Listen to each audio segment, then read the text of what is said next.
27वां अध्याय पार्वती जी का क्रोध से ब्राह्मण को फटकारना। पार्वती बोली है, ब्राह्मण देवता, मैं तो आपको परमज्ञानी महात्मा समझ रही थी, परंतु आपका भेद मेरे सामने पूर्णतः खुल चुका है।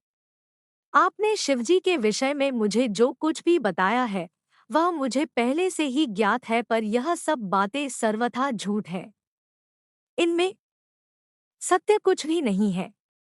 आपने तो कहा था कि आप शिवजी को अच्छी प्रकार से जानते हैं। आपकी बातें सुनकर लगता है कि आप झूठ बोल रहे हैं, क्योंकि ज्ञानी मनुष्य कभी भी त्रिलोकीनाथ भगवान शिव के विषय में कोई भी अप्रिय बात नहीं कहते हैं। यह सही है कि लीलावश शिवजी कभी कभी अद्भुत वेश धारण कर लेते हैं, परंतु सच्चाई तो यह है कि ये साक्षात परम ब्रह्मा है। वे ही परमात्मा है। उन्होंने स्वेच्छा से ऐसा वेश धारण किया है। हे ब्राह्मण, आप कौन है जो ब्राह्मण का रूप धरकर मुझे छलने के लिए यहाँ आए हैं? आप ऐसी अनुचित व असंगत बातें करके एवं तर्क-वितर्क करके क्या साबित करना चाहते हैं? मैं भगवान शिव के स्वरूप को भली भांति जानती हूँ।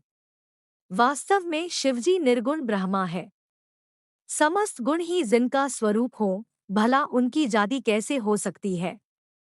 शिवजी तो सभी विद्याओं का आधार है। भला फिर उनको विद्या से क्या काम हो सकता है? पूर्वकाल में भगवान शिव ने ही श्रीहरि विष्णु को संपूर्ण वेद प्रदान किए थे। जो चराचर जगत के पिता है, उनके भक्तजन मृत्यु को भी जीत लेते हैं। जिनके द्वारा इस प्रकृति की उत्पत्ति हुई है, जो सभी तत्वों के आरंभ के विषय में जानते हैं, उनकी आयु का माप कैसे किया जा सकता है? भक्तवत्सल शिवजी सदा ही अपने भक्तों के वश में ही रहते हैं। वे अपने भक्तों को प्रसन्न होने पर प्रभु शक्ति, उत्साह शक्ति और मंत्र शक्ति नामक अक्षय शक्तियां प्रदान करते हैं। उनके परम चरणों का ध्यान करके ही मृत्यु को जीता जा सकता है। इसलिए शिवजी को मृत्युंजय नाम से जाना जाता है। भगवान शिव की कृपा प्राप्त करके ही विष्णु जी को विष्णुत्व, ब्रह्मा जी को ब्रह्मत्व और अन्य देवताओं को देवत्व की प्राप्ति हुई है। भगवान शिव महाप्रभु है। ऐसे कल्याणमयी भगवान शिव की आराधना करने से ऐसा कौन सा मनोरथ है जो सिद्ध नहीं हो सकता? उनकी सेवा न करने से मनुष्य 7 जन्मों तक दरिद्र होता है। वहीं दूसरी ओर उनका भक्तिपूर्वक पूजन करने से सदैव के लिए लक्ष्मी की प्राप्ति होती है।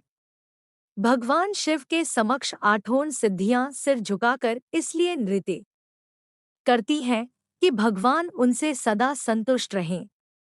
भला ऐसे भगवान शिव के लिए कोई भी वस्तु कैसे दुर्लभ हो सकती है? भगवान शिव का स्मरण करने से ही सबका मंगल होता है। इनकी पूजा के प्रभाव से ही उपासक की सभी कामनाएं सिद्ध हो जाती है। ऐसे निर्विकारी भगवान शिव में भला विकार कहाँ से और कैसे आ सकता है? जिस मनुष्य के मुख में सदैव शिव का मंगलकारी नाम रहता है, उसके दर्शन मात्र से ही सब पवित्र हो जाते हैं। आपने कहा था कि वे अपने शरीर पर चिता की भस्म लगाते हैं। यह पूर्णतया सत्य है, परंतु उनके शरीर पर लगी हुई यह भस्म जब जमीन पर गिरकर झड़ती है, तो क्यों सभी देवता उस भस्म को अपने मस्तक पर लगाकर अपने को धन्य समझते हैं? अर्थात उनके स्पर्श मात्र से ही अपवित्र वस्तु भी पवित्र हो जाती है। भगवान शिव ही इस जगत के पालनकर्ता, सृष्टिकर्ता और संहारक है। भला उन्हें कैसे साधारण बुद्धि द्वारा जाना जा सकता है? उनके निर्गुण रूप को आप जैसे लोग कैसे जान सकते हैं? दुराचारी और पापी मनुष्य भगवान शिव के स्वरूप को नहीं समझ सकते। जो मनुष्य अपने अहंकार और अज्ञानता के कारण शिव तत्व की निंदा करते हैं, उसके जन्म का सारा पुण्य भस्म हो जाता है। हे ब्राह्मण, आपको ज्ञानी महात्मा जानकर मैंने आपकी पूजा की है, परंतु आपने शिवजी की निंदा करके अपने साथ साथ मुझे भी पाप का भागी बना दिया है। आप घोर शिवद्रोही हैं। शास्त्रों में बताया गया है कि शिवद्रोही का दर्शन हो जाने पर शुद्धिकरण हेतु स्नान करना चाहिए तथा प्रायश्चित करना चाहिए। यह कहकर देवी पार्वती का क्रोध और बढ़ गया और वे बोली, अरे दुष्ट, तुम तो कह रहे थे कि तुम शंकर को जानते हो, परंतु सच तो यह है कि तुम उन सनातन शिवजी को नहीं जानते हो। भगवान शिव परम ज्ञानी, सत्पुरुषों के प्रियतम व सदैव निर्विकार रहने वाले हैं। वे मेरे अभीष्ट देव हैं। ब्रह्मा और विष्णु भी सदा महादेव जी को नमन करते हैं। सारे देवताओं द्वारा शिवजी को आराध्य माना जाता है। काल भी सदा उनके अधीन रहता है। वे भक्तवत्सल शिवशंकर ही सर्वेश्वर है और हम सबके परमेश्वर हैं। वे दीन दुखियों पर अपनी कृपा दृष्टि बनाए रखते हैं।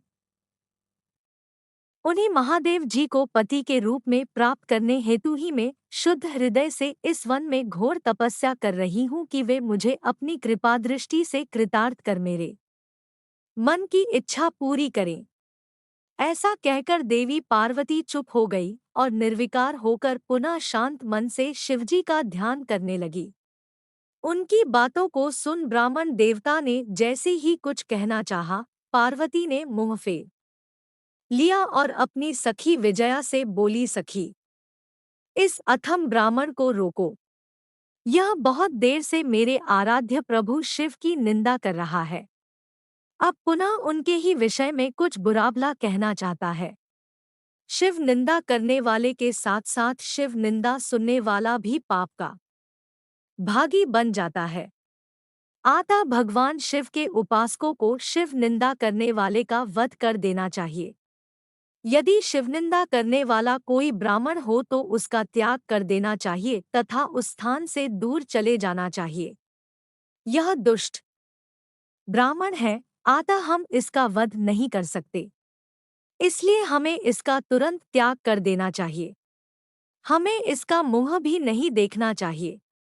हम सब आज इसी समय इस स्थान को छोड़कर किसी दूसरे स्थान पर चले जाते हैं, ताकि इस अज्ञानी ब्राह्मण से पुनः हमारी भेंट न हो। इस प्रकार कहकर देवी पार्वती ने जैसे ही कहीं और चले जाने के उद्देश्य से अपना पैर आगे बढ़ाया, वैसे ही भगवान शिव अपने साक्षात रूप में उनके सामने प्रकट हो गए। देवी पार्वती ने अपने ध्यान के दौरान शिव के जिस स्वरूप का स्मरण किया था, शिवजी ने उन्हें उसी रूप के साक्षात दर्शन करा दिए। साक्षात भगवान शिव शंकर को इस तरह अनायास ही अपने सामने पाकर गिरिजानंदिनी पार्वती का सिर शर्म से झुक गया। तब भगवान शिव देवी पार्वती से बोले, है प्रिय, आप मुझे यहाँ अकेला छोड़कर कहाँ जा रही हैं? देवी, मैं आपकी इस कठोर तपस्या से अत्यंत प्रसन्न हुआ हूँ। मैंने सभी देवताओं एवं ऋषिमुनियों से आपकी तपस्या और दृढ़ निश्चय की प्रशंसा सुनी है, इसलिए आपकी परीक्षा लेने की ठानकर मैं आपके सामने चला आया हूँ। अब आप मुझसे कुछ भी मांग सकती हैं, क्योंकि मैं जान चुका हूँ आप अप्रतिम सौंदर्य की प्रतिमा होने के साथ साथ ज्ञान, बुद्धि और विवेक का अनूठा संगम है। आज आपने अपने उत्तम भक्ति भाव से मुझे अपना खरीदा हुआ दास बना दिया है। सुस्थिर चित्त वाली देवी गिरिजा में जान गया हूँ कि आप ही मेरी सनातन पत्नी हैं। मैंने अनेकों प्रकार से बार बार आपकी परीक्षा ली है। हे देवी, मेरे इस अपराध को आप क्षमा कर दें। हे शिवे, इन तीनों लोकों में आपके समान अनुरागिणी कोई न है, न थी और न ही कभी हो सकती है। मैं आपके अधीन हूँ। देवी, आपने मुझे पति बनाने का उद्देश्य मन में लेकर ही यह कठिन तपस्या की है। अतः आपकी इस इच्छा को पूरा करना मेरा धर्म है। देवी, मैं शीघ्र ही आपका पानी ग्रहण कर आपको अपने साथ कैलाश पर्वत पर ले जाऊंगा। देवाधिदेव महादेव जी के इन वचनों को सुनकर गिरिजानंदिनी पार्वती के आनंद की कोई सीमा नहीं रही। वे अत्यंत प्रसन्न हुई। हर्षातिरेक से उनका तपस्या करते हुए सारा कष्ट पल में ही दूर हो गया।